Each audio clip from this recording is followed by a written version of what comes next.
Hello viewers, সবাইকে take Dave পয়েন্টে স্বাগতম। আমরা আগের ভিডিওতে দেখেছিলাম কিভাবে পজিটিভ ইন্টিজার কম্পিউটার মেমোরিতে স্টোর হয়ে থাকে। আজকে আমরা দেখব কিভাবে নেগেটিভ ইন্টিজার কম্পিউটার মেমোরিতে স্টোর হয়ে থাকে।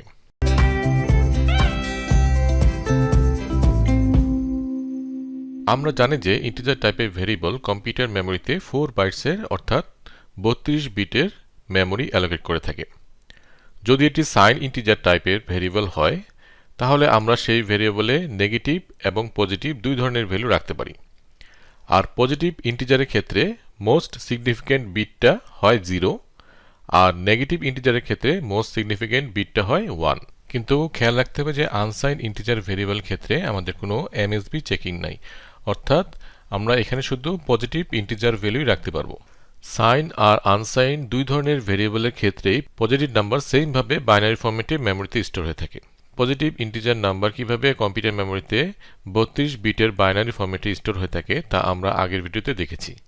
আজকে আমরা দেখব কিভাবে নেগেটিভ ইন্টিজার ভ্যালু আমাদের কম্পিউটার মেমোরিতে স্টোর হয়ে থাকে। Negative integer value two's complement ফরম্যাটে কম্পিউটার মেমোরিতে স্টোর হয়ে থাকে। একটি নেগেটিভ ইন্টিজার ভ্যালুর টুস কমপ্লিমেন্ট আমরা 3টি স্টেপে বের করতে পারি। ফার্স্ট স্টেপে আমরা ডেসিমাল নাম্বারটিকে 32 বিটের বাইনারিতে কনভার্ট করব। সেকেন্ড স্টেপে আমরা 32 বিটের যে বাইনারি নাম্বারটি পেলাম সেটাকে ওয়ান্স কমপ্লিমেন্ট করব, অর্থাৎ জাস্ট আমরা বাইনারি বিটগুলোকে ইনভার্ট করব, অর্থাৎ যদি 0 থাকে সেটাকে 1 করব এবং 1 থাকলে সেটাকে 0 করব।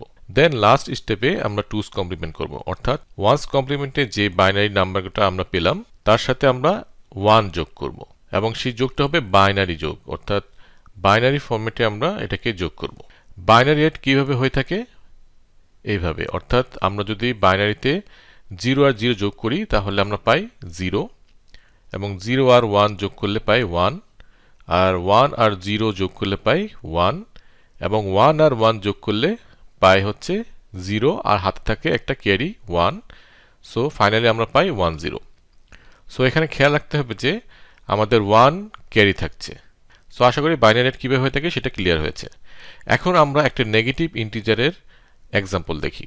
সাপোজ আমরা একটি var নামে সাইন ইন্টিজার ভেরিয়েবল নিলাম এবং এখানে আমরা -36 অ্যাসাইন করছি।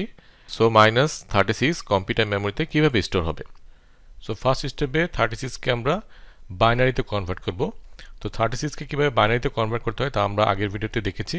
তাহলে যদি আমরা 36কে বাইনারিতে কনভার্ট করি তাহলে আমরা পাই 32 বিটের এরকম একটা নাম্বার। এখন সেকেন্ড স্টেপে আমরা এটার ওয়ান্স কমপ্লিমেন্ট করব, অর্থাৎ যে বিটে আমরা 0 পাবো তাকে 1 করে দিব আর 1 পেলে তা 0 করে দেব, অর্থাৎ জাস্ট প্রতিটা বিটকে ইনভার্ট করে দেব। সো ওয়ান্স কমপ্লিমেন্টে আমরা এই বাইনারি নাম্বারটা পেলাম। এখন আমরা এই বাইনারি নাম্বারের সাথে জাস্ট 1 বাইনারি অ্যাড করব। তাহলে আমরা দেখছি 1 এর সাথে 1 অ্যাড হয়ে আমরা পাচ্ছি 0 আর আমাদের থাকছে 1 ক্যারি। এই 1 ক্যারিকে আমরা নেক্সট বিটের সাথে অ্যাড করব। তাহলে 1 এর সাথে 1 অ্যাড করে আমরা পাচ্ছি 0 আর থাকছে 1 ক্যারি। দেন আবার নেক্সট বিটে 0 সাথে এই ক্যারি 1টা যোগ করলে আমরা পাচ্ছি 1। এখন আমাদের আর কোনো ক্যারি নেই। সো নেক্সট যে ডিজিটগুলো রয়েছে তা শুধু বসে যাবে। তাহলে এখানে আমরা দেখছি যে মোস্ট সিগনিফিক্যান্ট বিটটা হচ্ছে 1 এবং কম্পিউটার মেমোরিতে এই টুস কমপ্লিমেন্ট করে পাওয়া এই ভ্যালুটা স্টোর হবে। সো এভাবে টুস কমপ্লিমেন্ট হয়ে নেগেটিভ ইন্টিজার্স স্টোর হয়ে থাকে। সো এখন আমরা দেখব যে printf কিভাবে %d দিয়ে এটাকে প্রিন্ট করে থাকে, অর্থাৎ এই টুস কমপ্লিমেন্ট নাম্বারটাকে কিভাবে -36 হিসেবে প্রিন্ট করে। এখানে %d ফরম্যাট স্পেসিফায়ার যেটা ইউজ করা হচ্ছে সাইন ইন্টিজারকে প্রিন্ট করার জন্য।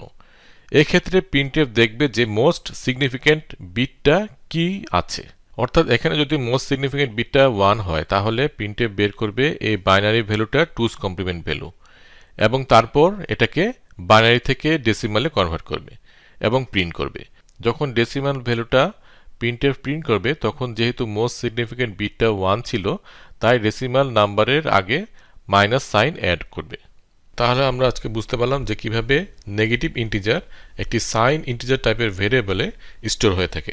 কারো যদি কোনো জায়গায় কোনো কনসেপ্ট ক্লিয়ার না হয়ে থাকে তাহলে আমাকে কমেন্ট করতে পারেন আর আমাদের গ্রুপে জয়েন করতে পারেন। তো আজকের জন্য আল্লাহ হাফেজ, দেখা হবে নেক্সট ভিডিওতে।